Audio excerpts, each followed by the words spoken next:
जय श्री श्याम दोस्तों, आज मैं आपको संतान सप्तमी के व्रत के बारे में बताना चाहूँगी। तो संतान सप्तमी का जो व्रत होता है, इसे बहुत सारे लोग मुक्ता सप्तमी के नाम से भी जानते हैं और ललिता सप्तमी के नाम से भी जानते हैं। तो साल 2025 में संतान सप्तमी का व्रत कब रखा जाएगा, किस दिन रखा जाएगा और क्या पूजा विधि होने वाली है? नई चूड़ी हमें कब बनवानी चाहिए और अगर हमारे पास पुरानी चूड़ियाँ इकट्ठी हो गई हैं और इस बार हम नहीं बनवा पा रहे हैं, तब हमें उस अवस्था में क्या करना चाहिए? इन सभी बातों की महत्वपूर्ण जानकारी मैं आपको इस वीडियो के माध्यम से देने वाली हूँ, तो चलिए वीडियो की शुरुआत करते हैं। संतान सप्तमी का व्रत भादो मास के शुक्ल पक्ष की सप्तमी तिथि को रखा जाता है। इस वर्ष यानी 2025 में ये व्रत 30 अगस्त को रखा जा रहा है। जैसा कि मैंने आपको पहले ही बता दिया है कि इस व्रत को मुक्ताभरण जो है सप्तमी के नाम से भी जाना जाता है। इसे संतान सप्तमी यानी संतान के सुख की प्राप्ति के लिए भी रखा जाता है। संतान की लंबी उम्र और उनकी उन्नति प्रगति के लिए भी इस व्रत को किया जाता है। इस व्रत में विशेष रूप से शिव जी की, पार्वती जी की और गणेश जी की विशेष रूप से पूजा की जाती है। भादो मास की शुक्ल पक्ष की सप्तमी तिथि को विशेषकर ये व्रत किया जाता है और इस व्रत की नियम विधि क्या है, चलिए ये जान लेते हैं। तो संतान सप्तमी के दिन आपको सुबह जल्दी उठना है। सुबह आप जल्दी उठकर अपने घर की साफ सफाई करके नहा धोकर जो है पीले या फिर लाल रंग के वस्त्र धारण कर लें। इसके बाद अपने घर के पूजा स्थान पर जहाँ पर आपको कोई पूजा करनी है, वहाँ पर एक विशेष चौकी लगा लें। चौकी पर आपको जो है शिव परिवार को विराजमान करना है। इसके बाद जैसे आप नियमित रूप से पूजा करते हैं, धूप, दीप, नैवेद्य से आप नारियल, सुपारी, पान सभी चीज़ों के साथ उनकी पूजा अर्चना करिए, उन्हें तिलक कीजिए। इसके बाद जल अर्पित कीजिए, फूल चढ़ाइए, फल चढ़ाइए।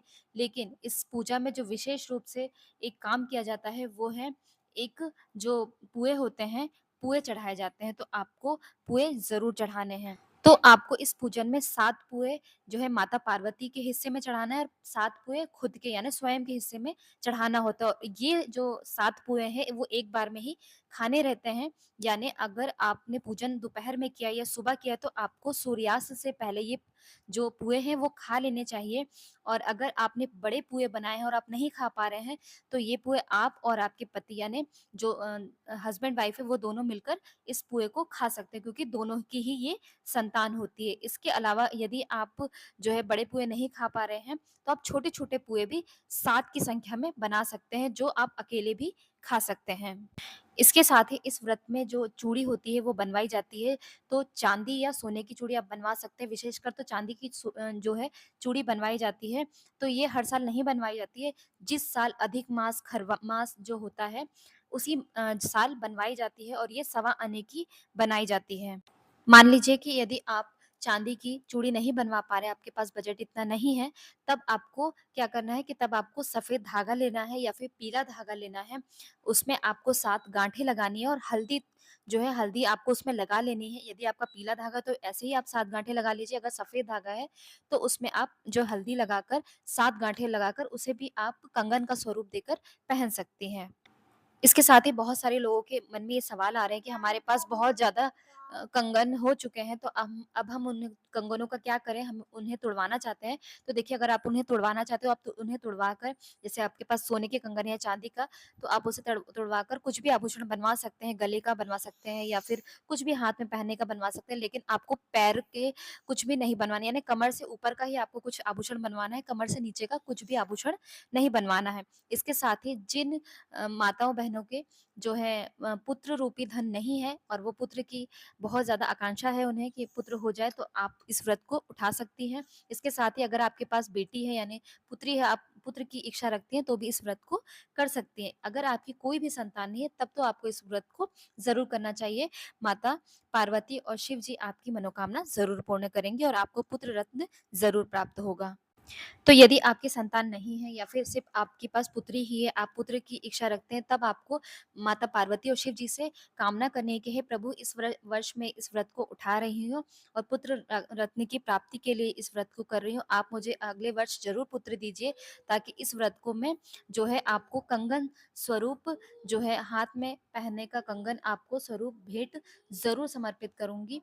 आपको ये बात बोलकर इस व्रत को ज़रूर उठाना है। इसके साथ ही इस व्रत में दूध नहीं खाया जाता, इस बात का भी आप विशेष ध्यान रखें।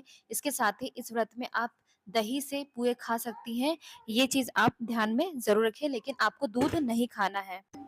इसके साथ ही यदि इस व्रत को पति-पत्नी दोनों मिलकर रखें तो बहुत ही ज़्यादा शुभ माना जाता है। यदि पत्नी ही इस व्रत को रख रही है तो भी ये जो पुए हैं 7 पुए इसका विशेष महत्व है, तो इसे पति-पत्नी दोनों मिलकर खा सकते हैं। परंतु ये जो 7 पुए हैं आपको अपने बच्चों को नहीं देना है। यदि आपकी बेटी है या फिर आपका बेटा हो चुका है, इसके बाद आप बहुत दिनों से इस व्रत को कर रही हैं, तो भी आपको जो है इस व्रत का जो प्रसाद रूपी जो पुआ है अपने बच्चों को नहीं देना चाहिए। इस बात का आप विशेष ध्यान रखें। इसके साथ ही जो माता पार्वती के हिस्से में आप 7 पुए चढ़ाती हैं, उस 7 पुए को आप अपने परिवार में सभी सदस्यों को बाँट सकती हैं और इसके साथ ही आप माली को दे सकते हैं या फिर जो आपके घर में पंडित आते हैं, आप उन्हें भी दे सकते हैं। इस व्रत में आपको कथा ज़रूर पढ़नी चाहिए, इस बात का भी आपको विशेष ध्यान रखना चाहिए। इसके साथ ही खर मास में आप इस चूड़ी को बनवा सकते हैं, यदि आपके घर में किसी बच्चे का जन्म हुआ है तो भी आप बनवा सकती हैं, नई शादी हुई है तब भी आप ये नई चूड़ी बनवा सकती हैं। इसके साथ ही यदि आप चूड़ी नहीं बनवा रहे हैं तो आप धागे से भी इस व्रत को उठा सकती हैं और कर सकती हैं। देखिए सारा जो खेल है वो जो है श्रद्धा का होता है, भगवान जो होते हैं भाव के भूखे होते हैं, आपकी चूड़ियों के या आभूषणों के या मिठाई मिष्ठान के भूखे नहीं होते। तो इस बात का आप ध्यान रखें, सबसे ज़्यादा जो महत्वपूर्ण चीज़ होती है वो है आपकी श्रद्धा और भाव। तो आप पूरे श्रद्धा भाव से इस व्रत को कीजिए। माता रानी आपकी सभी मनोकामना और शिव जी आपकी सभी मनोकामना ज़रूर पूर्ण करेंगे। धन्यवाद।